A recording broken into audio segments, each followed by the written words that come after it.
Good morning everyone, it's Lincoln from Harwood Blades. I can't go wild camping, well, till about March. And I've got a couple of hours off work today, so I thought I'd do a bit of maintenance. Now what I'm doing, I've just split a load of ash. There was an ash tree come down at End of Road.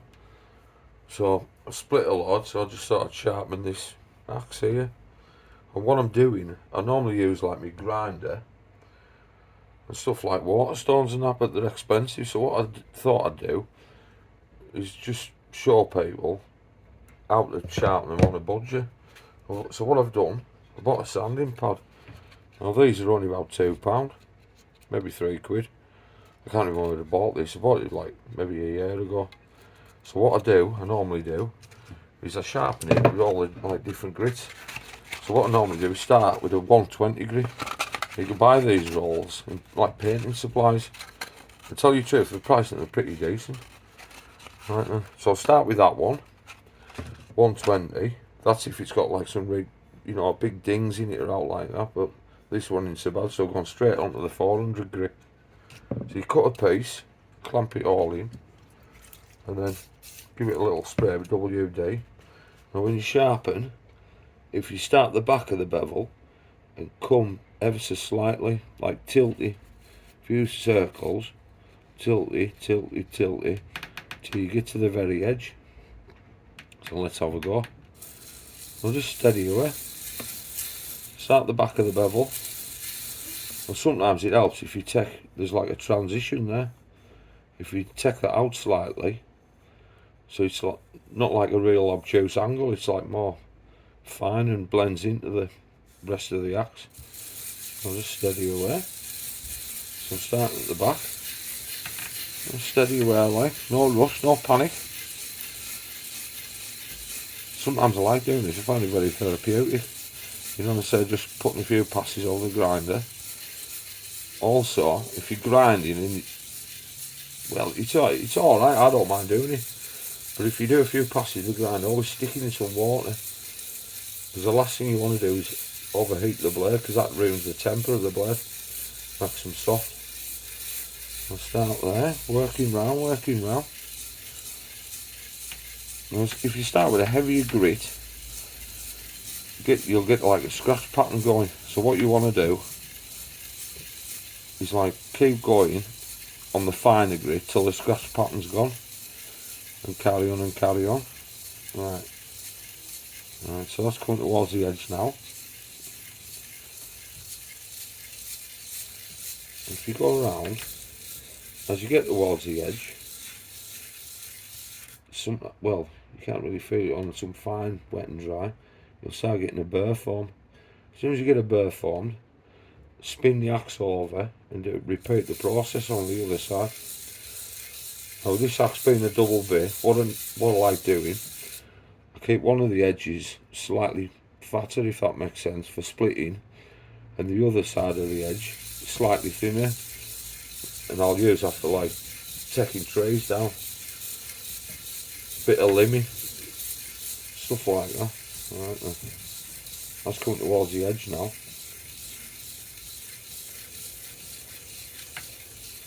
Slow and steady wins the race. I can feel it now. You'll feel it when you get in the right angle, but if you're struggling, get a bit of marker pen on there, and then when you start you can see where you're taking metal off. Another thing you can do before you start buying expensive axes, there's not a lot of people will buy them and they haven't a clue how to sharpen them. Just go to Carbo, £2 or £3, cheap old axe, and just practice. All there is to it. That's a good thing about these, because the pads, they've got like a bit of give, so it gives you a convex angle anyway.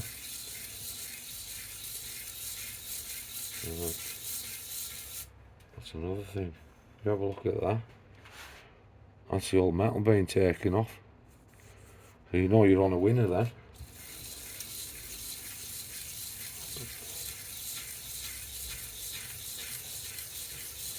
Right, that's close to the edge now. Do a few passes. I can feel it there just slightly. There's a bit of a burr for me. Right. Right, with a cloth. Right, so what I'm going to do, it's got a slight burr. I'm going to take that off. I'm going to take that off by using a strop. A lot of people don't strop things, but I think, to me, it always makes the edge feel a lot better. It seems to last longer. Right, so what I do, I put a timber down. Now this is the strop. I normally use like a cutting compound, but to tell you the truth, I can't find it. So what I've done, I've put a blob of that on. It's in the middle, just rub it in. Now toothpaste is like a very fine abrasive. Now, if you don't believe us, have a look at Ryland Clark's teeth. Right, so you hold the edge there. And all you need is like try and get all the bevel. Just a few passes. I like to work at the back. And because the leather, well, it conforms to the metal. So you seem to get all the edge anyway. I'll give them a few goes. I'd have said about 30 passes either side. And we'll see what we're like.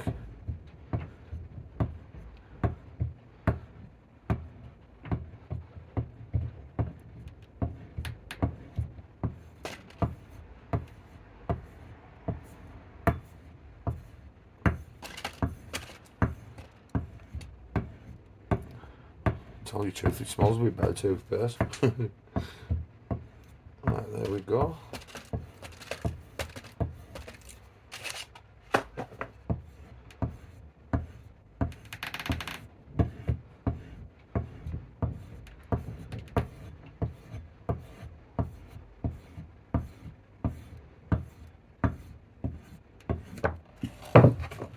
We'll spin this round.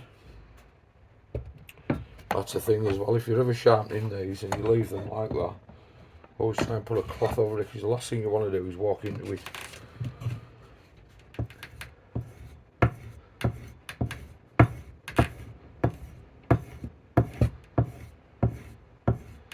What this does, it gets rid of that small burr and it helps the edge.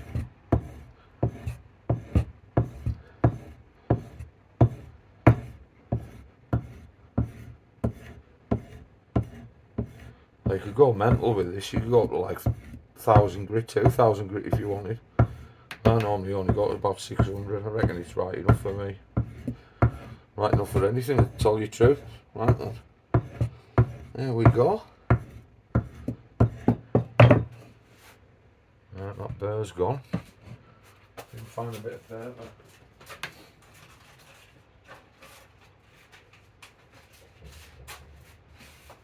Let's see if it's sharp enough.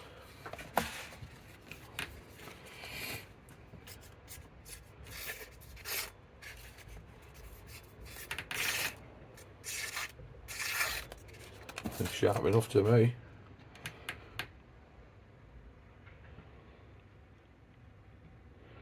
Now whilst I'm here, and when I do go camping, especially if you, well, cutting down spruce trees, like grit in the sap and everything, it's horrible. So I normally take like a bit of wire wool when I've used the axe after, clean everything with a bit of wire wool, handle and everything, and I always carry olive oil, you know, for cooking and that. Just put some on the end, it stops any rust. And for sharpening, for maintenance, I normally take a chainsaw file, some pieces of emery cloth, like only 600 grit, and that gives you a flat edge and you can work that way then. Also good for the knives. I was taking the Gura stone, spared emery paper there, or sometimes I take one of these. Now these are brilliant, these. It's a Falcon even. It's like a stone, CC4 it's called. I had one of the DC4s but that fell apart. I was sick of gluing it back together. But there we go. That's how to do an axe on the budget. So I'm looking at what, £2 for that, maybe £3. You can buy emery cloth and stuff like that in little like packs. I think I've got one somewhere, I'll show you.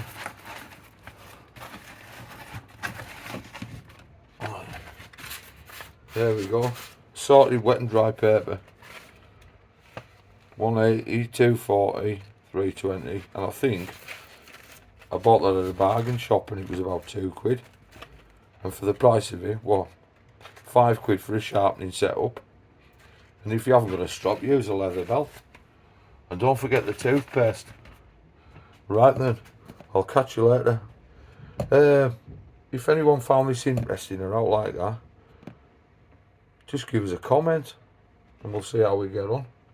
But if there's anything else you want to know, just give us a shout. But cheers for that. Catch you later.